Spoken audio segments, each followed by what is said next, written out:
Hi friends, మనం ప్రస్తుతం ప్రకాశం barrage దగ్గర ఉన్నాం. మొన్న వరదలైతే గేట్ వాటర్ అంతా ఇది ప్రకాశం బ్యారేజ్లో కృష్ణా నదిలో వెళ్తున్నటువంటి వాటర్ ఇది. అటువైపు వస్తే మనకి గెస్ట్ హౌస్ కనిపిస్తుంటాయి. పంప్ హౌస్ కానీ, గంగరాజ్ గెస్ట్ హౌస్ కానీ, చంద్రబాబు హౌస్ కానీ అన్ని అక్కడికట్ట కానుకొని ఉన్నాయి. అన్నీ కూడా మనం వచ్చినట్టు వర్షానికి మునిగిపోయినటువంటి పరిస్థితి ఉంది. అయితే ఈ ప్రకాశం బ్యారేజ్లో వచ్చినట్టు వరదకి, కృష్ణా నది వరదకి ఒక పడవ కొట్టుకొచ్చి, ఆ పడవతో పాటు మరో 4 పడవలు కొట్టుకొచ్చి గేట్లకి తగిలిన సంగతి తెలుస్తుంది. అయితే మనం చూడొచ్చు, ఆ పడవ ఏదైతే అత్యంత బరువైనటువంటి పడవ కృష్ణానది కొట్టుకొచ్చి గేట్లకి ఎక్కడ తగిలిందో ఆ పడవను తీసి ప్రక్రియ అయితే కొనసాగుతుంది. గత కొద్ది రోజులుగా ఈ ప్రక్రియ సాగుతుంది.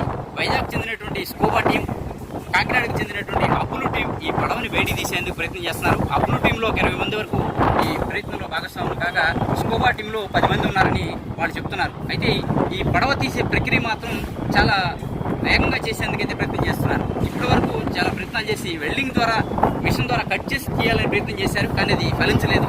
దీంతో ఐరన్ పడవను బయటికి లాగాలని ప్రయత్నం చేస్తున్నారు.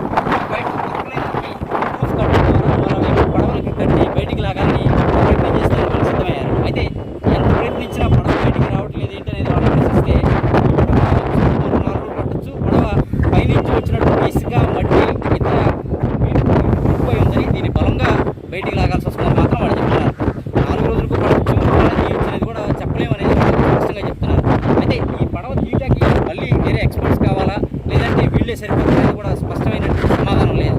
చూడండి, మరి ఈ పడవ ఎప్పుడు బయటికి తీస్తారు, ఏ విధంగా వస్తుందనేది కూడా తెలియని పరిస్థితి నెలకొంది. మళ్ళీ ఫ్లడ్ లాంటిది ఏదైనా